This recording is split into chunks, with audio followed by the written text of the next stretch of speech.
Welcome to Mining Oil and Gas Conclave Rajasthan 2023. I am Arpit Gupta. I am live from Jaipur. And joining me is Mr. Ajitabh Sharma, who is the CMD of Jaipur Metro. Sir, thank you for joining us. Thank you, Arpit. Thanks a lot. Sir, your thoughts on sustainable mining? Rajasthan is one of the leading states in mining sector. A lot of advancements in technology is happening here. What are your thoughts on this? Yeah, Arpit. So, I have worked in the mining sector in Rajasthan for more than roughly around 4.5 years and in different phases. And I have seen the mining sector grow here like anything. And a lot of investment has come, a lot of new explorations have been done, a lot of value addition has happened within the state itself. So it's really a sector which is growing like anything and is helping in growing the economy and sustaining the livelihood of lakhs of people in Rajasthan. So, and when you talk about the challenges, the only thing which I emphasized here during my panel discussion also was that the sustainability, which is the latest and most important narrative across the world. So it is touching upon the mining sector also.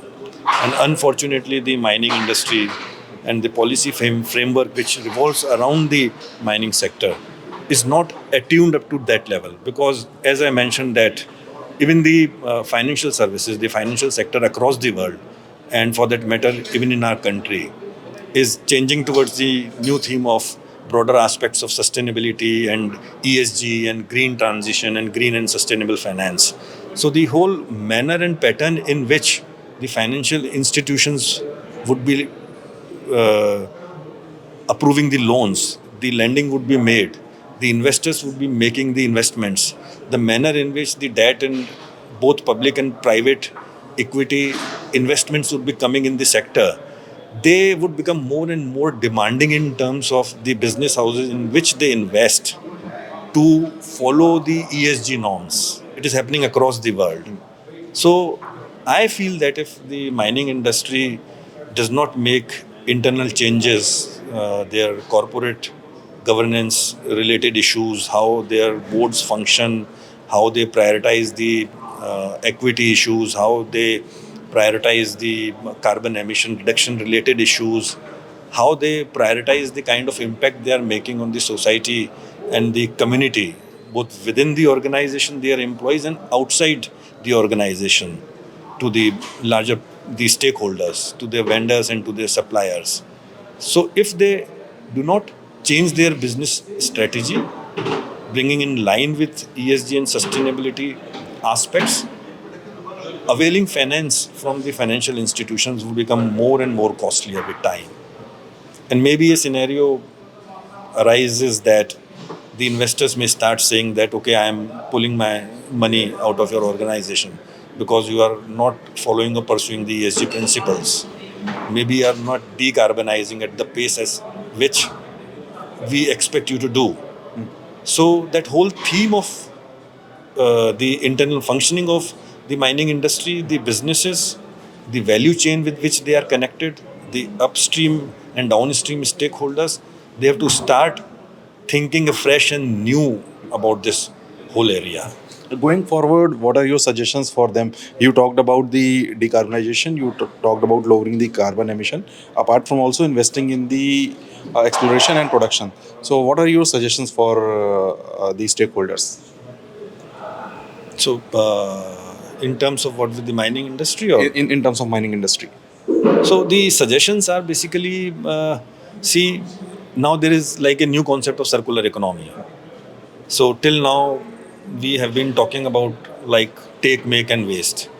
So the linear process.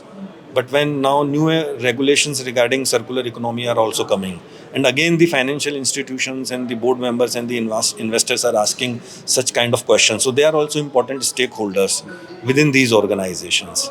So they have to take care of that. A, B, the other stakeholders, because mining activity is a kind of activity where the impact is immediately visible.